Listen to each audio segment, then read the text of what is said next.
Gente, hoje a gente vai falar um pouquinho sobre esse tema, ajustando o foco. E eu queria que vocês abrissem comigo a Bíblia de vocês no livro de Colossenses, na carta que Paulo escreve. Nós vamos ler a partir do versículo 2.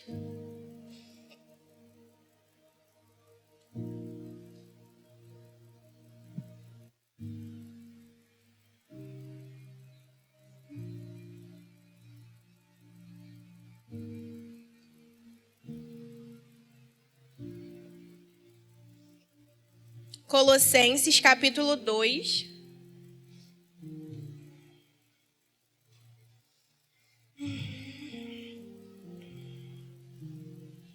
A partir do versículo 1 mesmo. E eu sei que é um pouquinho diferente em cada versão. Então, talvez algumas coisas sejam diferentes a partir da versão de cada um. Mas no final o entendimento é o mesmo.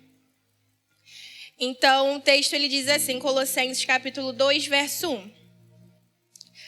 Quero que vocês saibam quanto estou lutando por vocês e pelo que estão em Laodiceia, e por todos os que ainda não me conhecem pessoalmente. Esforço-me para que eles sejam fortalecidos em seu coração, estejam unidos em amor e alcancem toda a riqueza do pleno entendimento, a fim de conhecerem plenamente o mistério de Deus, a saber, Cristo. Nele estão escondidos todos os tesouros da sabedoria e do conhecimento. Eu lhes digo isso para que ninguém os engane com argumentos que só parecem convincentes. Porque embora esteja fisicamente longe de vocês, em espírito estou presente. E me alegro em ver como estão vivendo em ordem e como está firme a fé que vocês têm em Cristo. Portanto, assim como vocês receberam Cristo Jesus, o Senhor, continuem a viver nele, enraizados e edificados nele, firmados na fé, como foram ensinados, transbordando de gratidão. Tenham cuidado para que ninguém os escravize nas filosofias vãs e enganosas que se fundamentam nas tradições humanas e nos princípios elementares deste mundo e não em Cristo. Agora, pula para o capítulo 3, nós vamos ler a partir do versículo 1. Colossenses 3, verso 1. Vai dizer assim: portanto, já que vocês ressuscitaram com Cristo, procurem as coisas que são do alto, onde Cristo está assentado à direita de Deus. Mantenham o pensamento de vocês nas coisas do alto e não nas coisas terrenas. Mantenham o pensamento de vocês nas coisas do alto e não nas coisas terrenas, pois vocês morreram e agora a sua vida está escondida com Cristo em Deus. Quando Cristo, que é a sua vida, for manifestado, então vocês também serão manifestados com Ele em glória. Você pode fechar os seus olhos para que a gente faça uma oração a Deus nesse momento? Pai, estamos aqui, Senhor, reunidos como família na sua casa. E para nós é um grande privilégio, Senhor, poder louvar o seu nome, poder te adorar com os nossos bens. Para nós é muito gratificante, Senhor, poder celebrar a vitória de um irmão, de uma irmã. Existe algo poderoso no testemunho, Senhor, e para nós é motivo de muita alegria estar aqui, celebrando a vitória de alguém que faz parte da família, porque a verdade é que a vitória dela também é a nossa. Então, como família, Senhor, nós queremos mais uma vez te agradecer. Obrigada, Senhor, pelos teus feitos. Obrigada, Senhor, por essa noite, porque como família podemos celebrar o teu nome. Podemos, Senhor, nos alegrar em ti, Senhor. Porque tu és o Deus da cura, tu és aquele que pode todas as coisas. Nada é impossível para o Senhor, tu é aquele que fez todas as coisas. Tu é aquele que desfaz todas as coisas. Ninguém é maior do que o Senhor. Ninguém é mais poderoso do que o Senhor. Quem poderá contra a mão forte do Senhor? Quem se levantará contra ti? Não há ninguém como tu. E por isso, Senhor, nós erguemos o teu nome, porque enquanto muitos confiam em carros e outros em cavalos, nós fazemos menção do nome do Senhor. Nos alegramos em ti, porque sabemos em quem nós temos crido, e que tu não é homem para mentir, ou filho do homem para se arrepender. Sabemos, Pai, que nada passa batido dos teus olhos. Sabemos que tu tem o controle, tu tem o domínio. Teu é o poder, Senhor. Tu é o nosso começo, o meio e o fim. E todas as coisas convergem em ti. Então, por isso estamos aqui nessa noite. Por causa do Senhor. Por causa do seu nome. Porque não há outro como o Senhor. Porque os anos passam, os séculos passam. Reis se levantam, reis são derrubados. Mas o teu reino, ele é inabalável. Nada pode abalar o teu reino. O Senhor permanece invicto no trono. Quem se levantará contra a mão forte do Senhor? Quem poderá dizer, eu venci o Senhor? Ninguém poderá dizer, porque tu permanece invicto e invencível no teu trono, Pai. E por isso nós nos alegramos, porque pertencemos a um Deus que tudo pode. Pertencemos a um Deus que é maior do que as nossas guerras. Pertencemos a um Deus que é maior que as nossas lutas. Pertencemos a um Deus que é maior que as nossas enfermidades. E não há nada que o Senhor não possa fazer. Não há nada que seja impossível para o Senhor. Não há nada que seja tão grande que a tua mão não consiga segurar. Ah, Senhor, tu faz da terra o pó que os teus pés pisam. Quem somos nós diante do Senhor? Quem é o homem diante da tua grandeza? E é por isso, Senhor, que estamos aqui nessa noite. Porque reconhecemos que nada somos, nada temos, que nada existe ou poderá existir se não for no Senhor. Nós oramos, Senhor, e te pedimos que o teu Espírito se mova em nosso meio. Porque nós cremos no poder do teu Espírito. Cremos, Senhor, que essa noite, ela só é possível pelo poder do teu Espírito.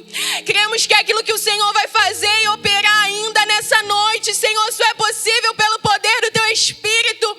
Então, Espírito Santo de Deus, queremos te dizer mais uma vez, o Senhor é bem-vindo e desejado aqui. O Senhor tem total liberdade aqui. O Senhor tem a primazia aqui nesse lugar, Senhor. Então se mova aqui, Pai, porque nós amamos a tua presença. Amamos o manifestar da tua presença e não há nada que se compare a ti. Não há nada maior do que o Senhor aqui nessa noite.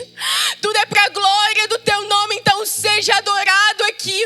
Erguemos o teu nome mais uma vez em honra, glória, louvor e adoração. Te bendizemos, Senhor. Te bendizemos nessa noite. E queremos declarar: te amamos, Jesus. Te amamos com tudo que somos e com tudo que temos. O Senhor tem o nosso coração nessa noite. O Senhor tem a nossa atenção. O Senhor tem os nossos ouvidos. O Senhor tem os nossos olhos. O Senhor tem as nossas capacidades. O Senhor tem a nossa mente nessa noite. Somos teus, Espírito Santo. Somos teus. Amém. Amém. Meus irmãos, o texto que nós lemos em Colossenses, Paulo vai escrever ele num contexto em que a igreja ela estava sendo bombardeada por falsos profetas, falsos mestres e um falso ensino. Então a igreja, Paulo vai dizer no começo que eles vinham caminhando muito bem. Só que dentro da igreja existia um contexto de um falso ensinamento. O que acontecia era que homens queriam misturar filosofias mundanas com o evangelho. Então a pureza do evangelho, a centralidade do evangelho, ela tinha começado a se perder nessa igreja. Porque pessoas que se levantavam como mestres e como pessoas que iriam ensinar e que iriam amparar essa igreja, começaram a ensinar de forma falsa o evangelho de Jesus. E é nesse contexto que Paulo ele escreve essa carta. E o texto que nós lemos no capítulo 2, ele basicamente se resume à aplicação que Paulo faz no capítulo 3.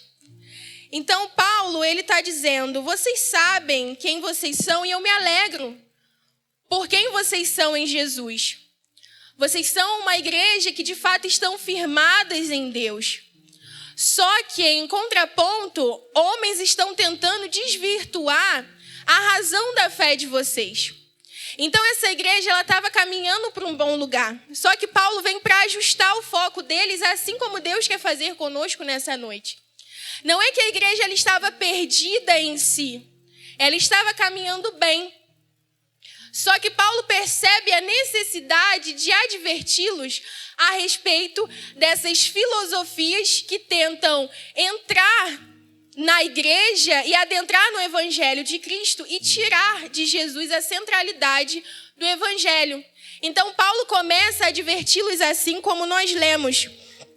E no versículo 8 do capítulo 2, Paulo vai dizer, tenham cuidado para que ninguém os escravize a filosofias vãs e enganosas, que se fundamentam nas tradições humanas e nos princípios elementares deste mundo e não em Cristo. E é bem verdade que nós olhamos para os nossos dias, para esse tempo, é isso que nós vemos. As pessoas elas não querem nos arrancar daqui de dentro. O mundo ele não precisa que a gente saia daqui. A única coisa que Satanás precisa fazer é trazer as filosofias mundanas para dentro da igreja e a gente achar que está tudo bem ser metade evangelho e metade filosofia mundana. Tem que ter o equilíbrio, né? Afinal de contas. Só que Paulo está dizendo não. Existe um evangelho verdadeiro e a centralidade dele é a obra de Jesus na cruz. E tudo que é diferente disso não é o evangelho. Então, o que é o evangelho? O que a palavra de Deus diz que ele é? Porque nos nossos dias nós vemos muitas pessoas se levantando e dizendo o evangelho é isso. Tá tudo bem ser assim, tá tudo bem fazer tal tipo de coisa. Não, não tem nada a ver, isso é só uma coisinha pequena. Não, vamos lá, não tem nada a ver. Só que a verdade nós encontramos na palavra de Deus, unicamente. Então, essa é uma noite em que Deus ele quer nos advertir a respeito dessas coisas que aparentemente são pequenas, porque aqui eram costumes. Porque o que Paulo estava ensinando e o que estava sendo propagado era a obra da cruz, ela é suficiente. E aí vinha um falso mestre e dizia, não, você precisa se comportar dessa forma, você precisa ser circuncidado, você precisa ser como judeu, você precisa ser assim, você precisa ser desse jeito, você pode fazer isso, você não pode fazer aquilo. E Paulo está dizendo, ei, calma aí. Para nós é suficiente aquilo que Jesus fez na cruz. E tudo que foge disso, tudo que é fora disso, não nos interessa. Mas, Sara, eu acho tão semelhante ao meu modo de viver. Para mim parece tão positivo, para mim parece tão bom, parabéns. Só que Deus ele não está interessado na sua boa vontade, naquilo que lhe parece correto. Ele está interessado naquilo que ele diz na palavra dele. E eu já preguei isso aqui uma vez. Deus pede algo para Saul, para exterminar toda uma cidade. E Saul, dentro do seu ego, do seu egoísmo, porque ele era rei, ele acha que ele podia pegar o melhor daquela cidade e guardar para sacrificar para Deus, para entregar a Deus, dentro da sua boa vontade. E Deus reprova Saul por essa atitude. Porque Deus ele não está preocupado com a nossa boa vontade, ele não está preocupado com aquilo que nos parece bom e correto. Ele está preocupado em ser fiel à sua palavra. E tudo que foge disso, Deus não precisa que você venha introduzir no evangelho que é dele. Porque a verdade é que hoje em dia cada um quer criar o seu próprio evangelho, né? Então eu tenho um Deus que é assim, assim, assim. A Valdirene tem um Deus que é um pouquinho diferente. Então, a Marina tem outro Deus que é assim. E aí a Valdirene vive o evangelho dessa forma, porque para ela parece correto. Poxa, não é nada demais que ela está fazendo. E eu vivo de um jeito, porque para mim parece ser certo desse jeito. Enquanto Paulo está dizendo aqui à igreja, olha, não se deixem levar por essas filosofias. Não se deixem levar por aquilo que o mundo está fazendo e vivendo. E parece repetitivo, porque a pastora acabou de falar aqui, né? Mas se está repetindo é porque de fato nós precisamos ouvir mais uma vez. É porque Deus está reafirmando isso nessa noite. A verdade é que com acesso à internet, nós temos percebido isso. Nós somos bombardeados de informações todos os dias. Então a gente escuta o pastor tal aqui, a gente escuta o podcast ali, a gente é acrescentado aqui, a gente é alimentado ali, mas a verdade é que tudo aquilo que a gente escuta precisa passar pela palavra. E se não condiz com o que está na Bíblia, meu amigo, por mais legal, por mais, do momento que isso pareça, por mais sentido que faça na sua cabeça, não é o evangelho. Só que como cristão, Deus não nos chama para viver aquilo que nos parece bom. Ele nos chama para viver a verdade do seu evangelho. E a verdade do evangelho dele é a obra de Cristo na cruz. E tudo que foge disso não é o evangelho. Então, Saro, meu pastor falou, Saro, meu amigo falou, o pastor do curso de teologia que eu faço falou, meu amigo, tá na palavra? Não, não tá. Então não é o evangelho. Sabe, pode vir aqui aquilo que você acha, nossa, um anjo desceu e me falou. Tá na palavra, meu anjo? Não, não tá. Então a gente ignora e segue a vida. Sara, mas foi uma revelação, a pessoa sapateou, girou, falou a minha vida. Condiz com o que a palavra está dizendo? Porque se não condiz, meu irmão, sinceramente tem que entrar aqui e sair por aqui. Só que a verdade é que essas filosofias a qual Paulo está se referindo, elas vêm para massagear o nosso ego. São aquilo que nós queremos ouvir. Então Paulo vai dizer também, se não me engano, a Timóteo, olha Timóteo, vai chegar um tempo que as pessoas vão levantar para si falsos mestres que falam para eles aquilo que eles desejam ouvir. E eu posso estar equivocada, mas eu acho que a gente chegou nesse tempo. Porque Paulo diz, vai chegar o tempo? E eu respondo, Paulo, chegou o tempo. Chegou o tempo, porque nós como igreja, temos levantado mestres que falam aquilo que nós queremos ouvir. Aquilo que nos parece bom. Aquilo que nós julgamos ser correto segundo a nossa vida. E o que Paulo está dizendo é, olha só, vocês estão caminhando com Cristo. Não dá para vocês ficarem presos a essas filosofias vãs que falsos mestres estão tentando implementar. É isso que Paulo está dizendo aqui no versículo 8. Eles estão fundamentados no mundo e não em Cristo. Paulo está dizendo à igreja, essas filosofias, elas estão fundamentadas, elas têm por base, por fundamento, o mundo. E não a Cristo. Só que Jesus, ele deseja uma igreja madura, uma noiva madura, que mesmo vivendo no mundo, não se corrompe com as filosofias do mundo, mas tem por base e fundamento aquilo que vive em Cristo. É isso que Paulo está dizendo. Vocês podem viver nesse mundo, vocês estão vivendo nesse mundo.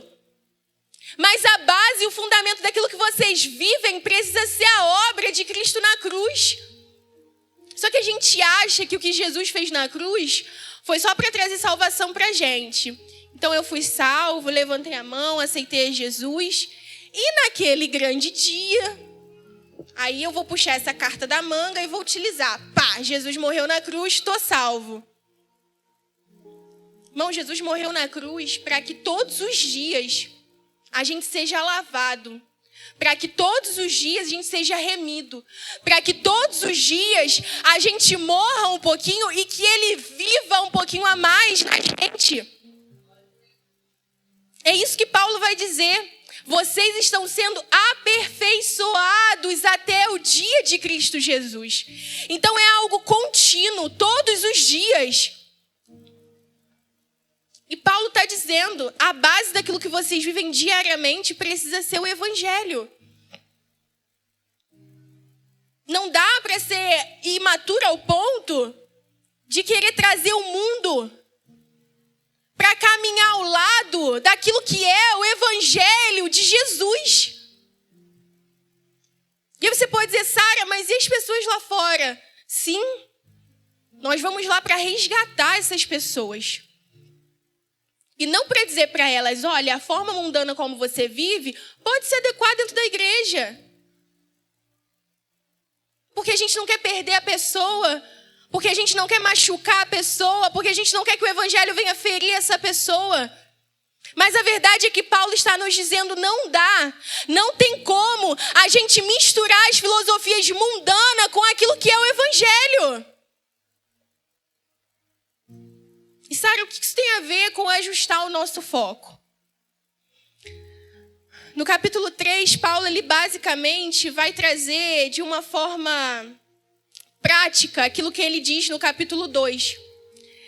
Então, como nós lemos, Paulo ele diz, mantenham o pensamento de vocês nas coisas do alto e não nas coisas terrenas, pois vocês morreram e agora a sua vida está escondida em Cristo.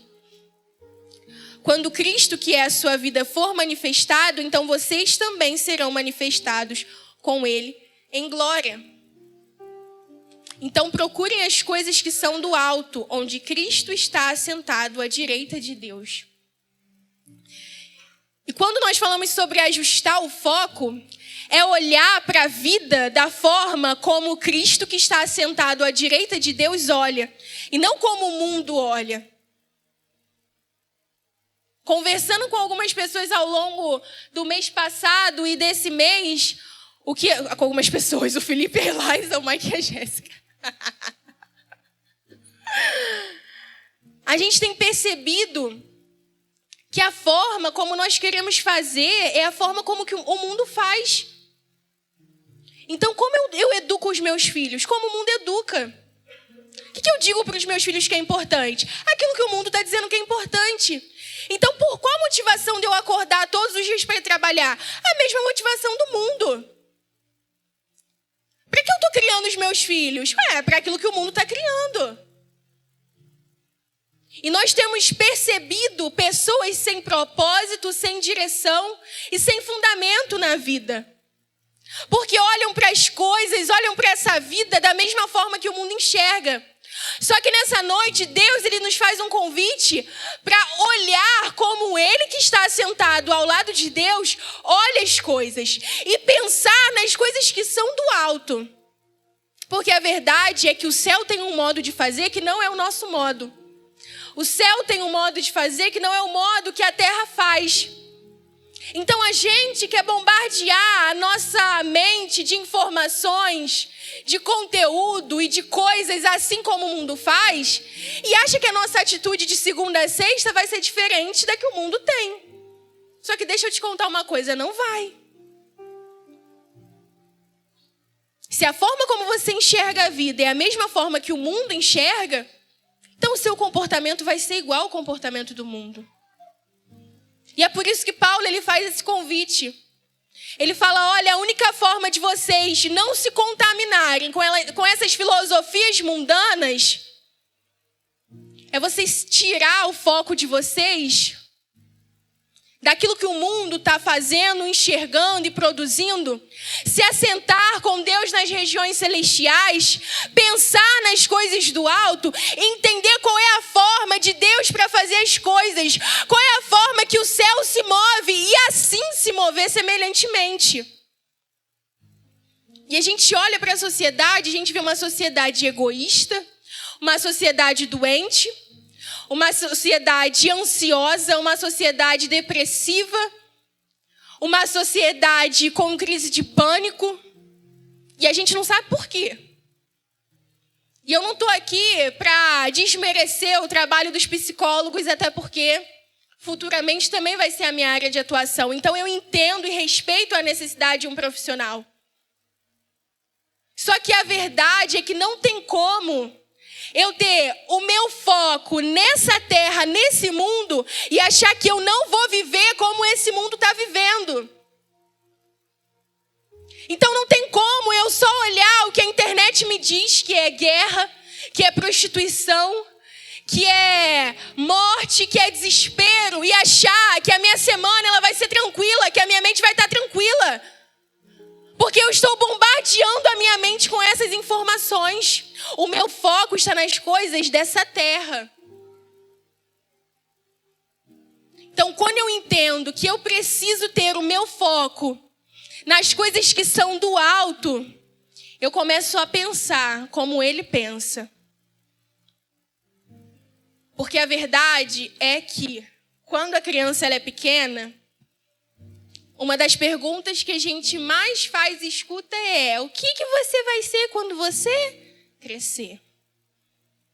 E aí o que o pai e a mãe falam? Meu filho vai ser advogado, meu filho vai ser médico, meu filho vai ser engenheiro. Mas qual é a forma de desenvolver o seu filho segundo a palavra? O que a palavra diz sobre uma vida bem-sucedida? E eu não estou aqui pregando contra ser um engenheiro, um médico, não. Eu acredito que Deus ele deseja ter os seus filhos nessa área de atuação para que o seu nome seja glorificado ali. Só que você precisa entender, como pai, como mãe, que o mundo está desenvolvendo já os seus filhos para ser tudo isso. E aí ontem, a gente escuta um missionário quase implorando para que a gente fale mais sobre missões, para que a gente viva mais sobre missões. A realidade é que hoje nós vemos pastores desesperados tentando ensinar um pai ou uma mãe a trazer o seu filho para a igreja quando é feriado. Que isso, irmãos? Que mundo que a gente vive? Qual é a realidade que nós temos desenvolvido as nossas crianças, os nossos adolescentes e a nossa vida? Já parou para pensar que o seu filho ele pode ser um missionário? Já parou para pensar que o seu filho ele pode ser um profeta? Que o seu filho ele pode ser um evangelista? Só que a gente não pensa nessas coisas. A gente não olha para a criança assim que nasce e diz: meu Deus, vai ser um profeta do Senhor. Assim como Ana fez com Samuel, né?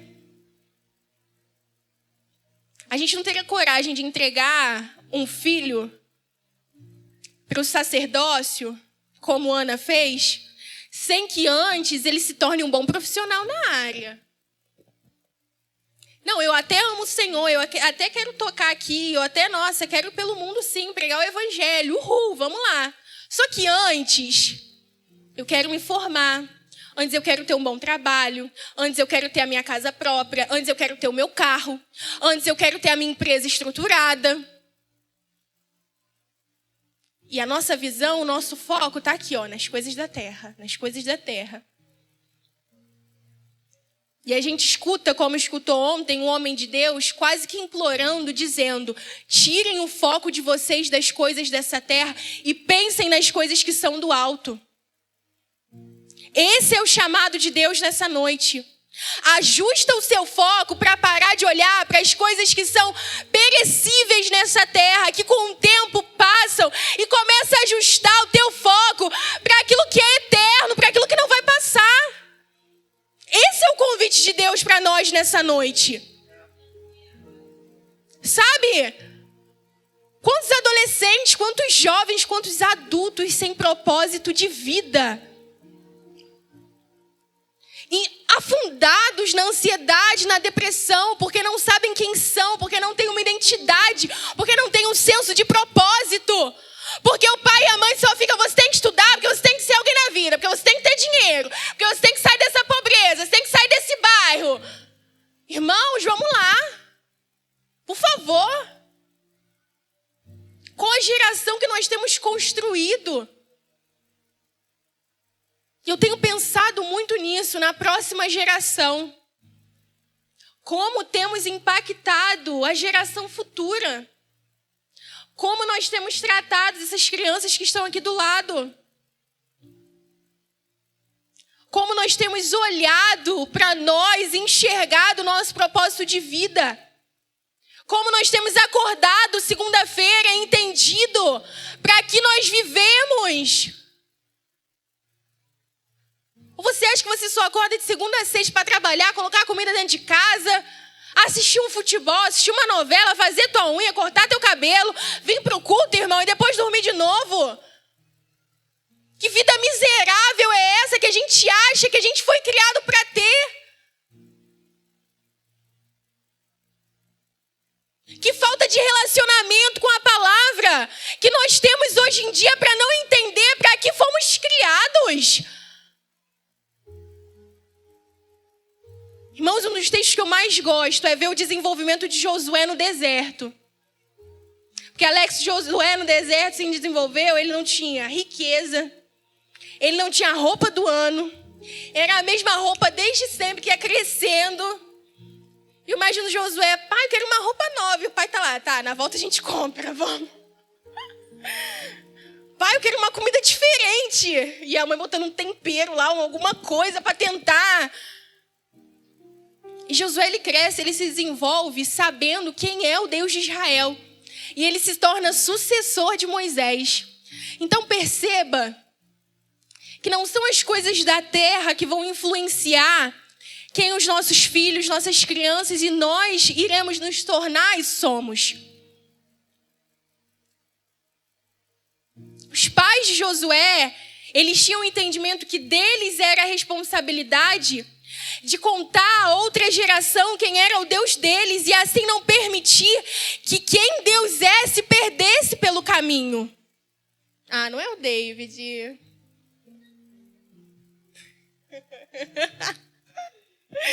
Ah, ele está escondido.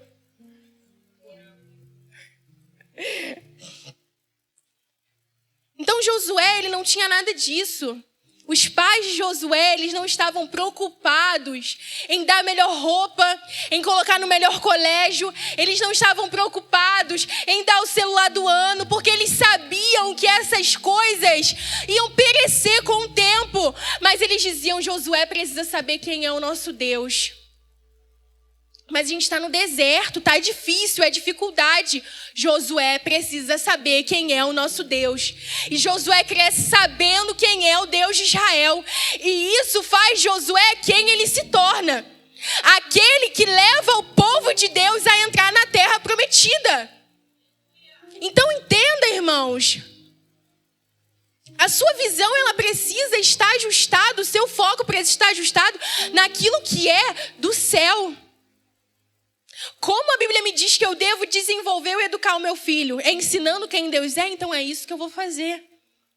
Mas Sara, o mundo está dizendo que ele precisa da melhor escola. O mundo está dizendo que ele precisa se tornar alguém bem-sucedido. O mundo está dizendo que ele precisa se tornar um médico. Que ele precisa ter dinheiro, que ele precisa ser. Porque essa é a sociedade que nós vivemos. Você precisa ser. Eu preciso ser alguém. As pessoas precisam gostar de mim. Eu preciso ser importante. Irmãos, calma aí. O que a Bíblia diz? Sabe, no meu trabalho eu preciso ser como as pessoas são. Porque senão eu não sou aceito. Na minha faculdade eu preciso me comportar como todo mundo se comporta. Porque senão eu não sou bem visto. Tira o teu foco das coisas que são dessa terra. Ajusta o teu olhar para aquilo que é do céu. Sabe, trabalhando com adolescente é uma coisa que me pega muito. Irmãos, quantos adolescentes... A Jéssica já está rindo ali. Mas é sério, gente, quantos adolescentes não sabem quem são? Não sabem para que vieram ao mundo. Perdidos. Aqui dentro de casa, mas sem propósito, sem direção, presos na ansiedade, presos na depressão, presos no medo.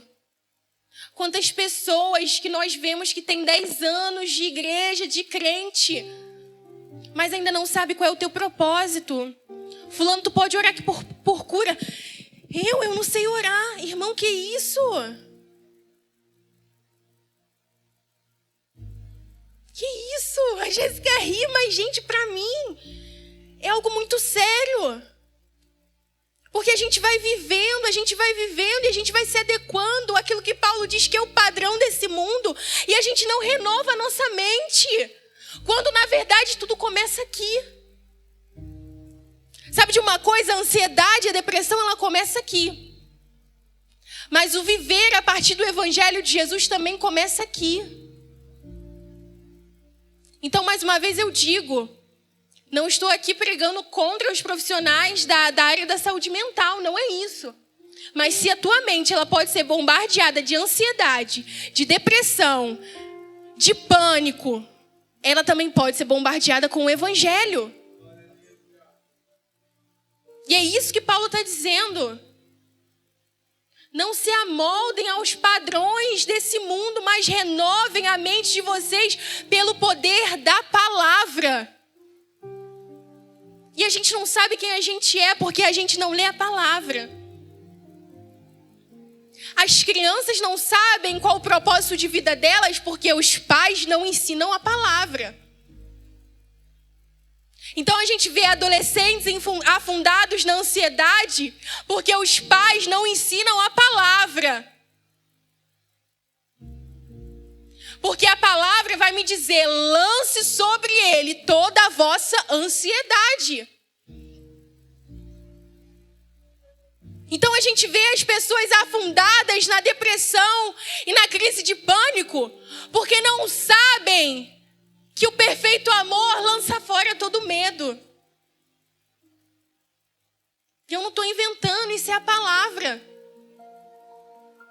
Entende o que Paulo está querendo dizer?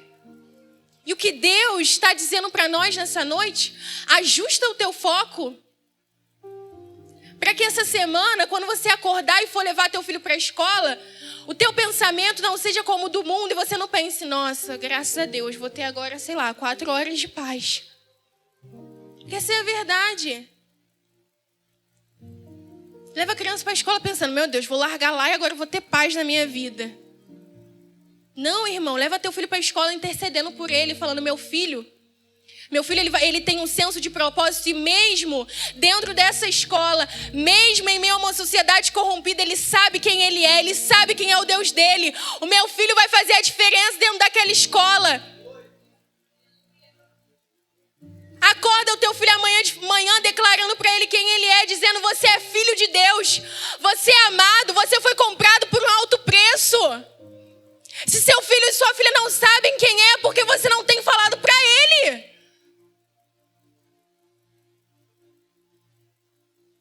Sabe, acorda amanhã de manhã e tira esse pensamento de, meu Deus, que saco, mais um dia. Eu vou trabalhar, vou chegar lá, vou enrolar, depois vou para casa, vou descansar. Não, irmãos, acorda, olha no espelho e lembra para você mesmo quem você é. Eu sou filho, eu sou amado, eu tenho um propósito e eu vou para aquele lugar para manifestar a glória de Deus, para que através de mim as pessoas conheçam a Deus, através da excelência daquilo que eu faço, através do meu testemunho, através de quem eu sou, porque eu sei quem eu sou. Isso é ajustar o foco. Sabe quando a ansiedade te dominar no íntimo, como a palavra diz? Declara para a tua alma quem o teu Deus é. Aquilo que ele já fez e aquilo que ele faz. Quando o teu filho vier para você e falar, pai, tô ansioso, mãe, acho que estou tendo uma crise de ansiedade, não vira para ele falar, deixa de frescura. Fala para ele, você sabe quem você é filho, você é amado, você tem um futuro em Deus, você tem um destino, você tem um propósito. Comece a declarar para o teu filho quem ele é. Para de achar que criança e adolescente e jovem não tem depressão, porque tem sim. Para de achar que tudo ao teu redor é frescura, porque não é. Sabe por quê? Porque tu larga teu filho em casa com o celular na mão, quase 24 horas por dia. A mente dele é bombardeada com as coisas dessa terra. E aí você não entende porque o comportamento dele é assim, porque o comportamento dela é desse jeito. E aí você, meu Deus, tem tudo, como é que é ansioso? Meu Deus, como assim depressão, meu filho? Irmão, você está largando ele nas filosofias vãs dessa era. Você quer o que para ele? Não tem como achar que, meu Deus, o que está acontecendo com meu filho? Se você não convida o seu filho para ajustar o foco dele e enxergar a partir daquilo que Deus está enxergando. Se você não convida o seu filho diariamente para, assim como Paulo diz aqui, ter os pensamentos dele nas coisas do alto. E a gente vive nessa hipocrisia de não saber como a gente está entregue às coisas dessa era, mas não nos damos o trabalho de ajustar o nosso foco para as coisas que estão nas regiões celestiais. Porque, irmãos, o fato é, o mundo está em guerra, sim, mas o céu não. Então, mãe, pai, olha o que está acontecendo em Israel. Olha só, filho, o mundo está em guerra, mas o céu não. Israel é um povo eleito, escolhido por Deus. Nós vamos orar. Nós vamos interceder por essa nação, para que haja paz em Israel. Mãe, você viu o assalto que teve aqui na rua de trás? Eu vi, filho. Mas tem alguém que nos guarda, que nos protege. Mãe, pai, estou com medo. De madrugada, quando bate lá, estou tendo uma crise de ansiedade. Nós vamos orar, eu vou orar por você, eu estou com você. Você não está sozinho. Você não é aquilo que os seus sentimentos dizem que é. Você é aquilo que a palavra de Deus afirma que você é. Isso é tirar o seu filho, é tirar a tua casa, é tirar a tua família do foco nas coisas dessa terra e levar para teu foco nas coisas celestiais, a teus pensamentos nas coisas do alto.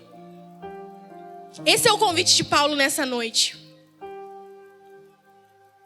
Sara, mas você não sabe a enfermidade que acometeu o meu lar. Mas eu sei a enfermidade que acometeu o lar da Conceição e como Deus a curou. Então nós vamos orar, porque o mesmo Deus que curou ela vai manifestar a cura. Isso é tirar o seu foco da terra e levar ele para o céu. Mas Sara, você não sabe como eu tô. Você não sabe como a minha casa está vivendo. Você não sabe como meu marido é. Você não sabe como minha esposa é. Você não sabe como os meus filhos são. Você não sabe como a depressão ela me engole.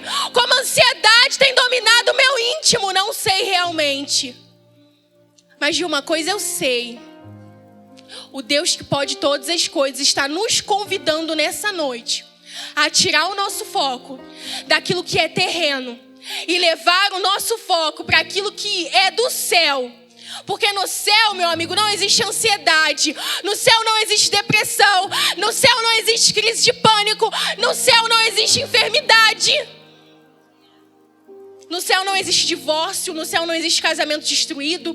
No céu não existe filhos desviados. No céu não existe filhos entregues às drogas. Sara está dizendo que nunca isso vai acontecer mais aqui na terra? Não. Amanhã a gente vai acordar e essas coisas elas vão continuar acontecendo. A questão é que isso não vai nos dominar, porque o nosso foco não está na terra. Os nossos pensamentos não estão nas coisas dessa era. O que acontece na terra já não nos abala mais, porque nós sabemos quem somos, porque sabemos em quem temos crido, porque sabemos quem nossos filhos são, sabemos quem nossas crianças são, sabemos quem a próxima geração vai ser. Sabemos quem somos. Sara, mas olha a minha idade, o tempo já passou. Você continua tendo um propósito de vida. Você continua tendo um propósito de vida. Sara, mas eu já sou velha, eu sou velho, para mim o meu tempo passou. Não. O Deus que te formou no ventre continua tendo um propósito para a sua vida. Então acabou o tempo de viver sem saber quem você é. Acabou o tempo de achar que você só nasceu por um acidente. Você só nasceu porque seu pai e sua mãe quis. Ei, tem um propósito de Deus na sua vida. Ajusta o foco, começa a se enxergar como quem você realmente é. Deus está nos convidando. Começa a te enxergar como o céu te enxerga. Sai desse vitimismo. Sai dessa narrativa, ó céus, ó vida, ó terra, ninguém me vê, ninguém me ama. Ei, começa a se enxergar como Deus te enxerga. Começa a viver como Deus te criou para que você viva. Sara, eu acho lindo missões, mas o meu tempo já passou. Existe um povo específico que está nesse momento padecendo porque você acha que o seu tempo já passou. Porque você acha que o seu propósito de vida já foi. Porque você não sabe quem você é. Porque você não sabe para que Deus te criou. Então chega de viver uma vida sem propósito. Chega de viver uma vida sem saber quem você é e para que você foi criado. Começa a ajustar o teu foco para se enxergar como Deus te enxerga. Começa a ajustar o teu foco para pensar nas coisas que são do alto. Deus não nos chamou para pensar como o mundo pensa. Porque se fosse para pensar como o mundo pensa, meu amigo, fecha as portas e vai ser mundo. É simples. Existe uma forma de se viver e não é a forma como o mundo vive. E esse é o convite de Deus nessa noite. Ajusta o teu foco e para de achar que você vai continuar vivendo como o mundo vive, porque não foi para isso que eu te chamei, porque não foi para isso que eu te escolhi, porque não foi para isso que eu te separei. Sara, é legal viver como o mundo vive. Pode até ser. É legal sair com os amigos. É legal beber. É legal se prostituir. É legal fumar. Só que são coisas que perecem com o tempo. Né? É legal ficar olhando as menininhas. É legal ficar olhando a mulher que não é tua. É legal ficar desejando um homem que não é seu. É muito legal. Só que são coisas que com o tempo vão perecer. E o convite de Deus nessa noite é: ajusta o seu foco para as coisas que são do alto. Porque não existe espaço para filosofias mundanas e o evangelho.